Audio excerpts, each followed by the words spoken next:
कहता कि क्या ए ऑपरेशन बी बराबर a square plus b square R operation R से आर पर क्या यह क्रम विनिमय नियम का पालन करता है। तो बच्चों ध्यान दीजिएगा, सभी छात्र ध्यान दीजिएगा। कह रहे क्या, आर यानी कोई भी रियल नंबर का सदस्य होना चाहिए ए और बी, तो बाद में हम ले लेंगे। और उसके बाद देखो ए ऑपरेशन बी परिभाषित है ए स्क्वायर प्लस बी स्क्वायर के द्वारा। तो देखो चूंकि क्रम विनिमय नियम, देखो क्रम विनिमय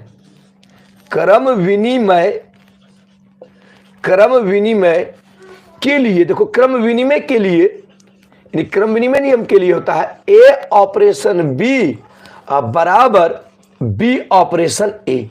क्रम विनिमय नियम के लिए होता है ए ऑपरेशन बी बराबर बी ऑपरेशन ए होता है। तो अब देखो सबसे पहले एल एच एस ले लो, एल एच एस। तो एल एच एस बराबर क्या है, ए ऑपरेशन बी, ए ऑपरेशन क्या है, बी है। तो अब देखो बाबू कोई भी संख्या ले लो, यानी कोई भी वास्तविक संख्या, 2 ऑपरेशन 3 ले सकते हो, 3 ऑपरेशन 4 ले सकते हो, 1 ऑपरेशन 2 ले सकते हो, 5 ऑपरेशन 6 ले सकते हो, तुमको जो अच्छा लगे तुम अपने अनुसार से ले लो। तो यहां सबसे पहले ले लेते हैं अपने मन से 2 ऑपरेशन 3। इसका मतलब ए के जगह पर क्या ले लिए 2 और बी के जगह पर 3 ले लिए। अब देखो ए ऑपरेशन बी जो है, देखो बाबू चूंकि ध्यान दीजिएगा, चूंकि यहां पहले सबसे ऊपर में लिख, चूंकि ए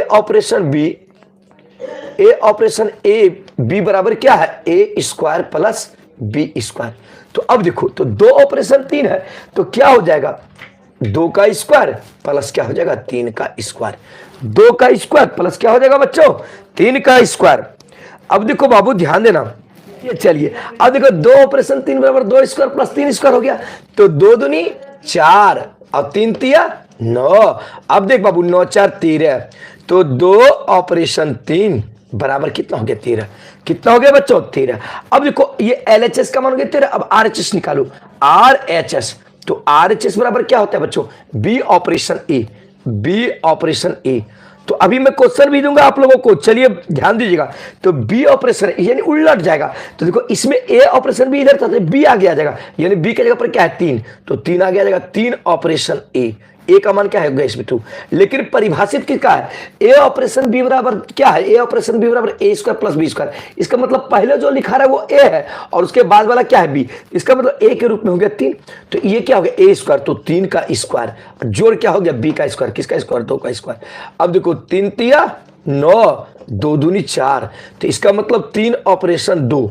अब देखो 3 ऑपरेशन 2 बराबर कितना हो गया 13।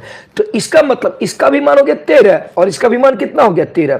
तो यहां पे देखो यानी ए ऑपरेशन बी बराबर बी ऑपरेशन ए बराबर क्या हो गया, दोनों बराबर ना हो रहा है, इसलिए यह क्रम विनिमय नियम का पालन करता है। क्रम विनिमय नियम